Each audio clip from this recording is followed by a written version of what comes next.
I tell you, Christianity is the only religion with a dead and resurrected God.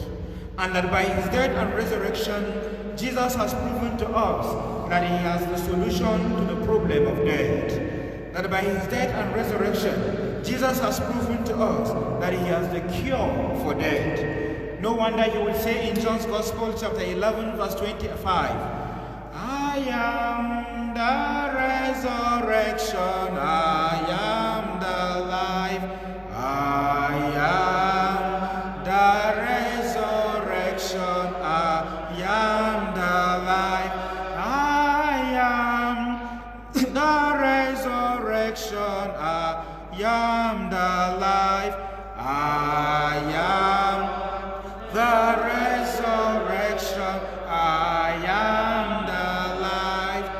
And because Jesus is the resurrection and the life, when Mary Magdalene and the other Mary went to the tomb, having witnessed and encountered the resurrected Jesus, we are told that they worshipped him. We have nothing to offer Jesus after his resurrection than to worship him. We have nothing to give Jesus after his resurrection than to bow before him in adoration, than to bow before him in honor, than to bow before him in worship. Because the power of the resurrection has within it the capacity to bring us healing. The power of the resurrection has within itself the ability to bring us healing. The power of the resurrection has within itself to give us faith where we are faithless.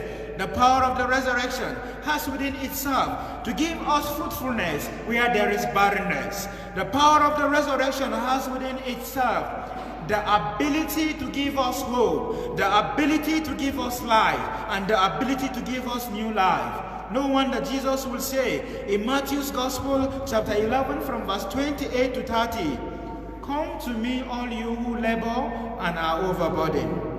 Indeed, humanity today is overburdened with disease, with sickness that has scared so many that today we are asked to stay at home.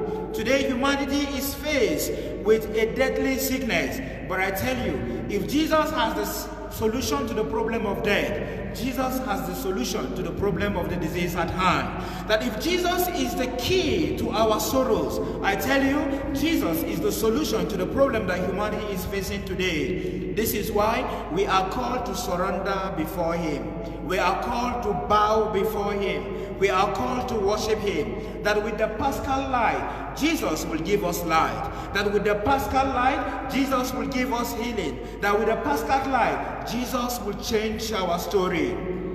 I tell you, dear friends in Christ, the power of the resurrection brings life where there is death. The power of the resurrection brings strength where there is weakness.